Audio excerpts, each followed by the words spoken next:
அனைவருக்கும் வணக்கம். இந்த பதிவில் நம்ம எதை பற்றி பார்க்க போகிறோன்னு தெரிஞ்சுக்கிறதுக்கு முன்னாடி மறக்காமல் நம்ம சேனலை சப்ஸ்கிரைப் பண்ணிக்கோங்க. பக்கத்தில் இருக்கிற பெல் பட்டனையும் கிளிக் பண்ணிவிட்டு ஆளுங்கிற ஆப்ஷன் கொடுத்துட்டிங்கன்னா நான் போடுற வீடியோக்கள் எல்லாமே மிஸ் ஆகாமல் நோட்டிஃபிகேஷனில் வந்துடும். இந்த பதிவு மிகவும் முக்கியமான பதிவு. இன்றைக்கி அற்புதமான ஒரு நாளாக இந்த நாளை பிரபஞ்சமானது நமக்கு அமைச்சு கொடுத்துருக்குது. ஒரு சில நாட்களுக்கு இயற்கையாகவே சக்தி வந்து அதிகமாக இருக்கும். அந்த நாளில் நம்ம மண்ணை தொட்டாலும் பொண்ணாகும் அப்படின்னு சொல்லலாம். அந்த மாதிரி ஒரு செயற்கை கொண்ட நாள் தான் இன்றைக்கி நமக்கு இருக்குது. அப்படி இன்றைக்கி என்னென்ன சிறப்பு இருக்குது அப்படின்னு பார்த்திங்கன்னா, இன்று டிசம்பர் மாதத்தின் 9ஆம் தேதி, கார்த்திகை மாதத்தின் 23ஆம் தேதி நிறைஞ்ச செவ்வாய்க்கிழமை. செவ்வாய்க்கிழமைங்கிறது முருகப்பெருமான் வழிபாட்டுக்கும் அவங்கள அதிபதியாக கொண்ட செவ்வாய் பகவான் வழிபாட்டுக்கும் ஏற்றதொரு நாளாகவே கருதப்படுது. அதுவும் இது பார்த்திங்கன்னா கார்த்திகை மாதத்தில் வரக்கூடிய செவ்வாய்க்கிழமை. கார்த்திகை மாதம்ங்கிறது சிவபெருமான் வழிபாட்டுக்கு உரிய மாதம், அதே போல் முருகப்பெருமான் வழிபாட்டுக்கும் உரிய ஒரு மாதம். அதில் வரக்கூடிய செவ்வாய்க்கிழமை இன்னும் சிறப்பு வாய்ந்ததுன்னு சொல்லலாம். அது மட்டும் இல்லாமல் இது கடைசி செவ்வாய்க்கிழமையாகவும் இருக்குது. கூடவே இந்த நாளை மேலும் விசேஷம் சேர்க்கும் விதமாக தேய்பிறை பஞ்சமி திதியும் இருக்குது. இந்த தேய்பிறை பஞ்சமி திதி நேற்றே நமக்கு தொடங்கிடுச்சுங்க. இன்று இரவு 8:41 வரைக்கும் இருக்குது. இந்த தேய்பிறை பஞ்சமி அப்படிங்கிறது நமக்கு இருக்கக்கூடிய தீராத கஷ்டங்களையும் கவலைகளையும் எதிரி தொல்லைகளையும் போக்கக்கூடிய ஒரு அற்புதமான திதி அப்படின்னு சொல்லலாம். அது மட்டும் இல்லாமல் இன்றைக்கி செவ்வாய்க்கிழமை நாளாகவும் இருக்கிறதுனால இதை நம்ம ருண விமோசன பஞ்சமி அப்படின்னு சொல்லலாம். ருணங்கள்னால் கஷ்டங்கள், அதெல்லாம் நீங்கணும், அதுலேருந்து விமோசனம் கிடைக்கணும். அப்படிங்கும்போது ருண விமோசன பஞ்சமியை நம்ம கெட்டியாக பிடிச்சிக்கணும். அடுத்ததான் இன்றைக்கி நமக்கு 999 அப்படிங்கிற ஒரு அற்புதமான செயற்கையும் இருக்குது. இந்த செயற்கை இருக்கக்கூடிய நாளில் நம்ம எந்த வழிபாடு செஞ்சாலும் சரி, பரிகாரம் செஞ்சாலும் சரி, அதில் நிச்சயம் நமக்கு பலன் உண்டு அப்படின்னே சொல்லலாம். ஏன்னா இது ஒரு கம்ப்ளீஷனை, ஒரு பர்ஃபெக்ஷனை குறிக்கும் அப்படின்னே சொல்லலாம். ஒரு பாசிட்டிவான எண்டிங்கை நமக்கு கொடுக்கும் அப்படின்னு சொல்லலாம். அந்த சேர்க்கை இன்றைக்கி நமக்கு அமைஞ்சிருக்குது. அதாவது தேதி பார்த்திங்கன்னா 9, வருஷமும் பார்த்திங்கன்னா கூட்டுத்தொகை 9. அதே போல் இன்றைக்கி செவ்வாய்க்கிழமைங்கிறதுனால செவ்வாய் பகவானுக்குரிய என்னன்னு பார்க்கும்போதும் 9. சாதாரணமாகவே செவ்வாய்க்கிழமை நாளில் இந்த 9 சேர்க்கை டைரெக்டாக வந்தாலும் சரி, இல்லை 2 நம்பரை ஆட் பண்ணி வந்தாலும் சரி, அது வரும்போது ரொம்ப ரொம்ப நமக்கு நல்ல ரிசல்ட் கொடுக்கக்கூடிய ஒரு நாளாகவே அந்த நாளானது இருக்கும். இன்றைக்கி 3/9க்கான சேர்க்கையும் இருக்குது. அடுத்ததாக பார்த்திங்கன்னா 5/5 அப்படிங்கிற சேர்க்கை இருக்குது. அந்த சேர்க்கை எப்படின்னு பார்த்திங்கன்னா, பஞ்சமி திதி அமாவாசை மற்றும் பௌர்ணமி முடிந்து வரக்கூடிய 5வது திதியாக இருக்குது. அந்த திதி இன்றைக்கி நமக்கு இருக்குது. கூடவே இந்த கார்த்திகை பார்த்திங்கன்னா தேதி 23, இதனுடைய கூட்டுத்தொகை 5.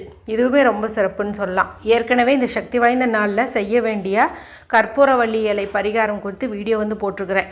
மற்ற பஞ்சமி நாளில் செய்யலினாலும் இந்த பஞ்சமிக்கு செய்யும்போது 100% பலன் நிச்சயம் அப்படின்னு சொல்லலாம். உங்களுக்கு கற்பூரவள்ளி இலை கிடச்சிச்சின்னா அவசியம் இந்த பரிகாரத்தை செய்யுங்க. ஒருவேளை அந்த இலை உங்களுக்கு கிடைக்கவே கிடைக்காதுன்னு நினச்சிங்கன்னா இன்னொரு பரிகாரம் கொடுத்துருக்குறேன்.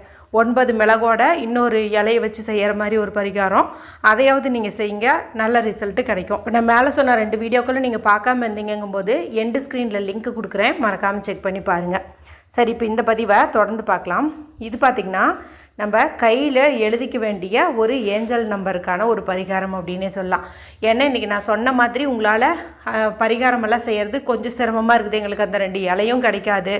அதே போல் இன்றைக்கி அந்தளவுக்கு எங்களுக்கு டைம் இல்லை, ரொம்ப ரொம்ப பிஸியாக இருக்கிறோம், ஆஃபீஸ்லேயும் ஒர்க் ப்ரெஷர் அதிகமாக இருக்குது, நாங்கள் ட்ராவல் பண்ணிகிட்ருக்கிறோம், ஆனால் இந்த நாள் வேறு அற்புதமாக இருக்குதுன்னு சொல்லிட்டிங்களே, இதை நாங்கள் மிஸ் பண்ணக்கூடாது அப்படின்னு நினைக்கிறவங்களுக்காகத்தான் இந்த ஒரு மெத்தடு சொல்கிறேன்.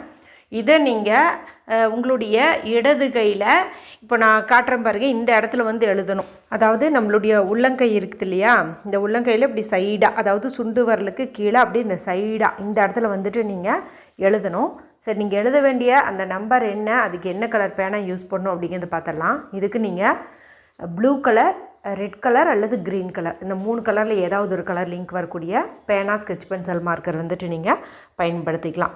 சரி, என்ன நம்பர் எழுதணும் அப்படின்னு பார்த்திங்கன்னா 597.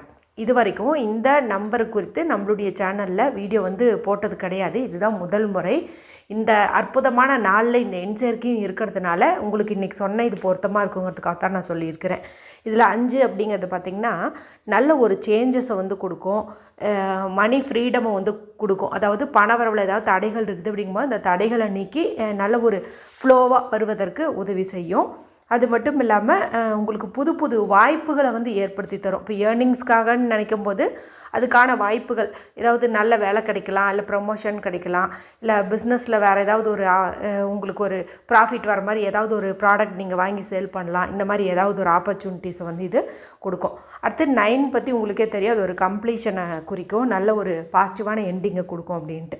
அடுத்தது 7 அப்படிங்கிறது பார்த்திங்கன்னா நம்மளுடைய இன்னர் விஸ்டம், அதாவது நல்ல ஒரு டீப்பான ஒரு அறிவு, அதாவது இது பண்ணுனா நமக்கு ப்ராஃபிட் வரும், இது பண்ணுனா நமக்கு நல்லது நடக்கும் அப்படிங்கிற மாதிரி நம்மளுடைய இன்ட்யூஷன் இருக்குது இல்லையா, அதை வந்து குறிக்கும். அதே போல் வந்து என்ன சொல்கிறது, குட் ஃபார்ச்சூனை வந்து கொடுக்கும், அதாவது நல்ல ஒரு அதிர்ஷ்டத்தை வந்து கொடுக்கும் அப்படின்னே வந்து சொல்லலாம். அதாவது ஒரு சிலருக்கு பார்த்திங்கன்னா இந்த மைண்ட் அப்செட்னாலேயே அடுத்தது என்ன நடக்க போகுதுன்னு வந்து யூகிக்க முடியாமல் இருப்பாங்க.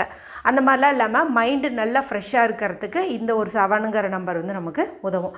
இந்த அற்புதமான 3 எண்களும் இன்றைக்கி நமக்கு தேதியில், மாதத்தில், வருஷத்தில் அப்படின்னே அமைஞ்சிருக்குதுன்னு சொல்லலாம். எப்படின்னு பார்த்திங்கன்னா இதில் பாருங்கள் 5ங்கிறது இந்த தமிழ் தேதியினுடைய கூட்டுத்தொகையில் வந்துடுது. அடுத்தது 9ங்கிறது ஆங்கில தேதியில் வந்துடுது. 7ங்கிறது இந்த வருஷம் 25வது வருஷம், இதில் நமக்கு கூட்டுத்தொகையாக 7ன்னு வந்துடுது.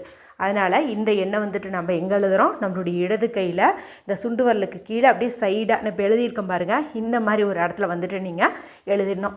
எழுதிட்டு இது உங்களுடைய வலது கையினுடைய ஆள்காட்டி விரலை பயன்படுத்தி அப்படியே வந்து டேப் பண்ணுங்கள். டேப் பண்ணுறதுன்னு இப்படி தட்டி விடுங்க. ஏன்னா இது வந்து நல்லா வேக்கப் ஆகும். அதாவது தூங்கிட்டு இருக்கிறவங்களை இப்படி தட்டணுமே, அப்படி டக்குன்னு எந்திரிக்கிறோம், அந்த மாதிரி தான் இது வந்துட்டு நீங்கள் அப்படியே வந்துட்டு டேப் பண்ணணும். டேப் பண்ணும்போது இந்த ஒரு பாசிட்டிவான ஒரு சுவிட்சோட வந்துட்டு நீங்கள் சொல்லுங்கள். அது என்ன அப்படின்னு பார்த்தீங்கன்னா cash flow, cash flow, cash flow. இதை வந்துட்டு நீங்கள் சொல்லுங்கள். எத்தனை முறை வேணாலும் தட்டலாம், எத்தனை முறை வேணாலும் இந்த வார்த்தையும் வந்துட்டு சொல்லலாம். சொல்ல சொல்ல இன்னும் நமக்கு அற்புதங்கள் தான் வந்து நடக்கும். அதனால் வந்துட்டு நீங்கள் சொல்லுங்கள். அப்புறம் எப்பவும் போல தான் இமேஜினேஷன் பண்ணுவோம் இல்லையா, பணம் நம்மக்கிட்ட நிறைய கிடைக்கிற மாதிரி இந்த மாதிரிலாம் வந்துட்டு நீங்கள் இமேஜின் பண்ணுங்கள். பணம்ட்டு மட்டும் கிடையாது, வேறு என்ன விஷயம் நடக்கணுன்னாலும் இந்த நம்பரை நீங்கள் எழுதிட்டு டேப் பண்ணிவிட்டு அந்த விஷயம் நடந்துட்ட மாதிரி கூட நீங்கள் வந்து பாசிட்டிவாக சொல்லலாம். வேலை கிடைத்து விட்டது, வேலை கிடைத்து விட்டது, வேலை கிடைத்து விட்டது, இந்த மாதிரி கூட நீங்கள் வந்துட்டு சொல்லலாம். அது உங்களுடைய விருப்பம் தான். ஆனால் என்ன கேட்டாலும் இந்த நம்பர் எழுதி கேட்கும்போது கண்டிப்பாக வந்து கிடைக்கும். இப்போ விசுவலைஸும் பண்ணியாச்சு இல்லையா, அதன் பிறகு உங்களுக்கு என்ன வேலை இருக்குதோ நீங்கள் தாராளமாக போய் பார்க்கலாம். இந்த நாள் முழுக்க இந்த எனர்ஜி இருக்கும் அப்படிங்கிறதுனால நீங்கள் நடுவில் வேலை செய்யும்போது இது அழிஞ்சிருச்சு அப்படின்னாலும் மறுபடியும் ஒரு முறை எழுதிக்கிறது அப்படிங்கிறது நல்லது. அடிக்கடி இந்த நம்பரை வந்துட்டு நீங்கள் பாருங்கள், எத்தனை முறை முடியுமோ அத்தனை முறை பாருங்கள், அத்தனை முறை வந்து சொல்லுங்கள். சொல்லும்போது நான் சொன்ன மாதிரியே தனித்தனியாக தான் சொல்லணும். 597 அப்படி தான் சொல்லணும், 597ன்னுலாம் சொல்லக்கூடாது, சரிங்களா? தனித்தனியாக வந்துட்டு சொல்லுங்கள். நமக்கு கிடச்சிருக்கக்கூடிய அற்புதமான வாய்ப்பு இது. கார்த்திகை மாதத்தின் கடைசி செவ்வாய், பஞ்சமி திதி இருக்குது, 999 சேர்க்கை இருக்குது, 55 சேர்க்கை இருக்குது, எல்லாமே இருக்குது, பஞ்சமி திதியும் இருக்குது. அதனால் யாருமே வந்துட்டு இதை மிஸ் பண்ணிடாதீங்க. வீடியோ பிடிச்சதை மற்றவங்களோடையும் ஷேர் பண்ணுங்கள், லைக் பண்ணுங்கள். மற்றும் ஒரு பயனுள்ள பதிவில் உங்களை சந்திக்கிறேன். நன்றி, வணக்கம்.